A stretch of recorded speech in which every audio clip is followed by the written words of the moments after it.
नमस्कार, श्री स्वामी समर्थ. मी मनीषा. स्वागत आहे तुमचं सिंपल लाईफस्टाईल बाय मनीषा या चॅनलवरती. तर चला आजच्या ब्लॉगला सुरुवात करूया. तर आज आहे ना मी झाडं आणायला गेली होती. तर खूप दिवस झाला ना मला तुळशीचं रोप हवं होतं आणि इकडे आधीच्या इकडे ना झाडांना ऊन लागल्यामुळे झाडं खूप खराब झाली आणि सर्व झाडे ना जळून गेली. त्याच्यामुळे आता कोणतीच झाडं नव्हती माझ्यापाशी. फक्त माझ्यापाशी मनी प्लांट तेवढा राहिलेला आहे. त्याच्यामुळे म्हणलं चला आज काहीतरी घेऊन या. तसं तर आता कोणतं झाडं लावायची वगैरे इच्छा राहिली नाही आहे. कारण की असं इथून तिथे तिथून इथे असं करायचं म्हणलं ना मग हे झाडांचं खूप नुकसान होतं आणि आपण रोज त्यांना म्हणजे एवढं छान सांभाळतो, मुलांसारखं सांभाळतो आणि ते असं जळून वगैरे चालले ना मग खरंच खूप वाईट वाटतं. तर मी एक तुळशीचं रोप आणि एक जेट प्लॅन्ट आणलं होतं. तर हे प्लॅन्ट मला काय आणायचं नव्हतं, पण आता खूप दिवस झालं मला घ्यायचं होतं, पण म्हणलं अजून परत हेच होणार, त्याच्यामुळे मग मी घेणार नव्हते. पण तिथे ना खूप छान प्लॅन्ट भेटलं मला आणि हे ना खाली स्कूटीचं स्टँड लावताना ना पडलं, त्याच्यामुळे मग याच्या 2 फांद्याही तुटल्या होत्या. तर तुळशीचं रोप आणि जेट प्लॅन्ट आणलं होतं मी. तर तेच लावायसाठी माझ्याकडे 2 कुंड्या पण होत्या. मग माती पण तिथून मी पूर्णपणे कोरडी वगैरे करून वाळवून वगैरे तुम्ही मागच्या व्हिडिओमध्ये माझ्या पाहिली पण असेल. तर मी माती वगैरे कोरडी करून आणलेली तशीच तिकडून इकडं आणलेली ना, ती 2 कुंड्या घेतल्या आणि त्यामध्ये ही 2 झाडे पण लावायला घेतली. तर आता तसं सांगायचं म्हणतं इथं ऊन वगैरे येतं आणि झाडं पण इथं आता मला वाटते की येतील. त्यामुळे मग मी जाऊन घेऊन आले. कारण की आता सण वगैरे आहेत ना, तर तुळशीची रोज पूजा करायला पण तुळशीचं रोप हवं घरामध्ये. तर या 2 तुटलेल्या फांद्या आहेत ना, ती मी या छोट्याशा कुंड्यामध्ये लावलेल्या आहेत. जे की एक कुंडी आहे ती ऑलरेडी जेट प्लॅनचीच आहे छोटीवाली आणि एक कुंडी आहे ना ते इथं जे आधी रेंटने राहत होते ना त्यांचीच इथं राहिलेली होती. तर मी त्यामध्ये पण माती भरली आणि त्यामध्ये पण झाड लावलं. आणि जे पाठीमागचं माठ दिसतंय ना त्यामध्ये पण मी काही बिया टाकलेत. आता त्यात झाडं येतात का नाही बघूया. कारण की ऑलरेडी तिथं माती होती, ती कशी होती काय माहिती नाही, पण माती होती. ते मग मी थोडंसं पाणी टाकलं आणि त्यामध्ये पण रोपं लावलेत. तर झाडं लावली आणि साईडची सर्व माती कोरडी होती, त्यामुळे मग भरपूर असं झाडांना पाणी दिलं. आता म्हणजे आता इथून पुढं जर आली तर ठीक आहे झाडं, नाही तर बघू तर काय होतं आता. तर तुळशीचं झाड पण मी असं एक म्हणजे तुळशीची ही कुंडी आधीची तुळशीचीच आहे. तर तीच कुंडीमध्ये मी झाडं वगैरे म्हणजे तुळस वगैरे लावली आणि तुळस मी मोठी आणली. छोटं म्हणलं रोप आता, आणि तसं पण साईची खूप भीती वाटते मला, कारण की साई काही ठेवत नाही. आणि हा ब्लॉग आहे ना 2 दिवसाचा शूट केलेला आहे. तर वटपौर्णिमे दिवशी याची छान पूजा वगैरे केली होती मी. तुळशीपाशी रांगोळी वगैरे काढली होती.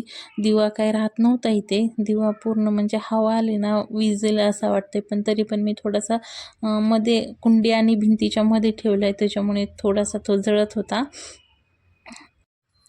हवेने विजायच्या अगोदर आहे ना साई त्याचं बरोबर काम करतो. कारण की तो तिथे गेला ना दिव्यामधले तेल वगैरे सर्व ओतून देतो आणि दिवा वगैरे हाताने विजवायला जातो. आणि भीती पण वाटते की पोळल वगैरे, पण त्याला काही वाटत नाही, भीती वगैरे काय वाटत नाही. झालं तेच, मी जोपर्यंत देवपूजा वगैरे आवरत होते इकडं मला देवपूजेला थोडा वेळ लागत होता आणि मी इकडे देवपूजा करण्यामध्ये गुंतलेली होते.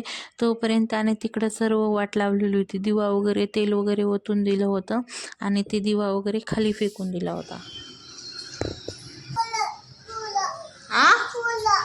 पोळला तर मग कशाला घ्यायचं? पोळला तर जे केलता ना मी, राहू दे आता. हाय ह्याला का नाही राहू दे म्हणलेलं ऐकूच येत नाही. राहू दे, ठेव तिथं, ठेव. झालं बाबा.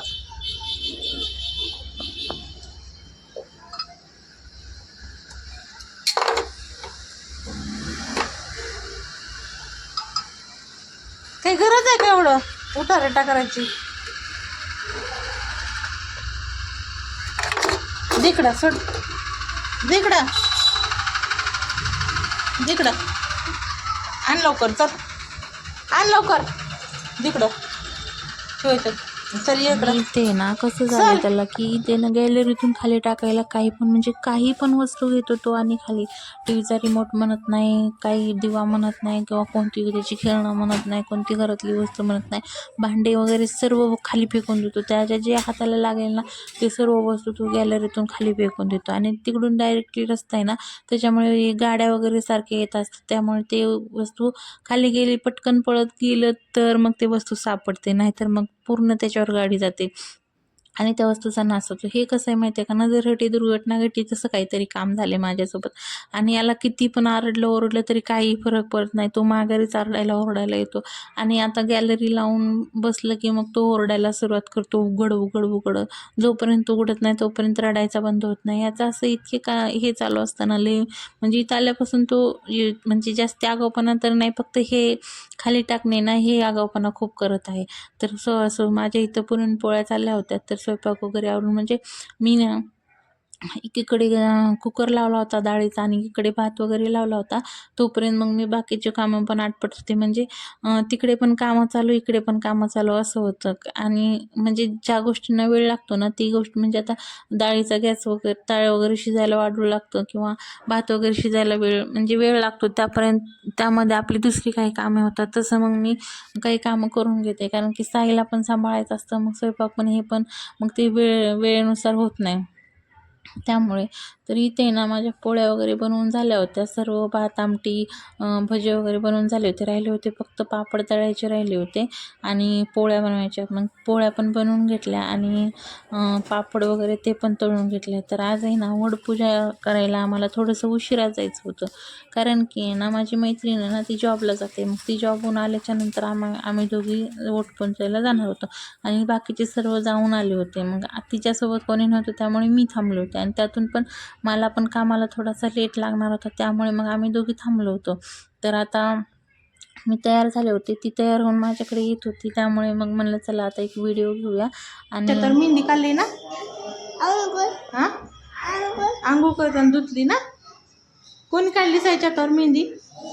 रंगली का? रंगली का?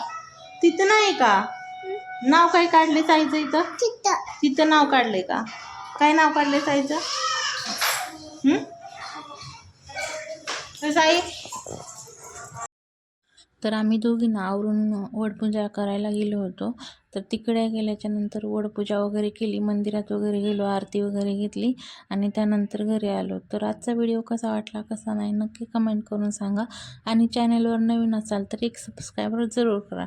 तर चला अशाच एका नवीन व्हिडिओमध्ये परत एकदा भेटूया. तोपर्यंत बाय.